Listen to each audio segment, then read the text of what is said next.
This section looks at major components of the 4-stroke and 2-stroke petrol engine. Because they operate on similar principles, many of their components are similar too.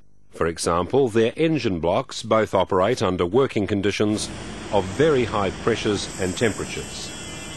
And new designs and materials to make them work more efficiently are always being tested. Many vehicles still use cast iron, but some have aluminium alloy blocks. The main gain is a saving in weight. Aluminium alloys can be made as strong as cast iron, but they're lighter. This is also true for cylinder heads. Combustion chambers in the cylinder head come in many different designs. To help hold in the extreme heat and pressure of combustion, a seal is made between the block and cylinder head by a head gasket. The 4-stroke petrol engine has other passages cast into the head to carry oil for lubrication and coolant for cooling. What is a stroke? It's the movement of the piston from top dead centre to bottom dead centre. Calling an engine 4-stroke means its engine cycle has 4 strokes. A 4-stroke petrol engine uses internal combustion, so those 4 strokes must include the 5 key events common to all internal combustion engines: intake, compression, ignition, power and exhaust. Let's look at a simplified model.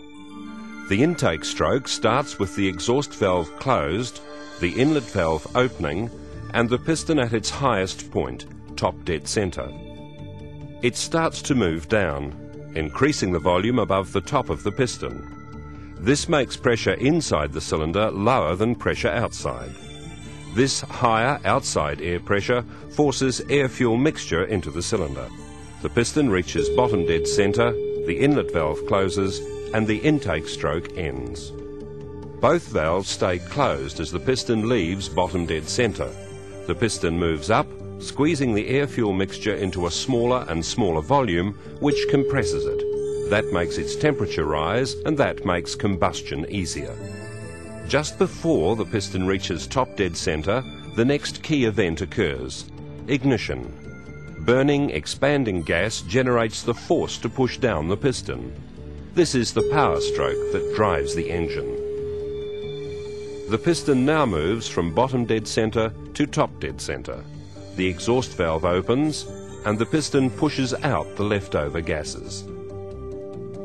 Let's look at the cycle operating. Intake takes in air-fuel mixture. Compression squeezes the air-fuel mixture into a smaller and smaller volume. Ignition, the mixture under pressure is burned. Power, burning expanding gases push the piston down, creating a power stroke that turns the crankshaft. Exhaust, the piston moves upward, forcing burned gases from the chamber. All 5 events occur in this order in each of the engine's cylinders.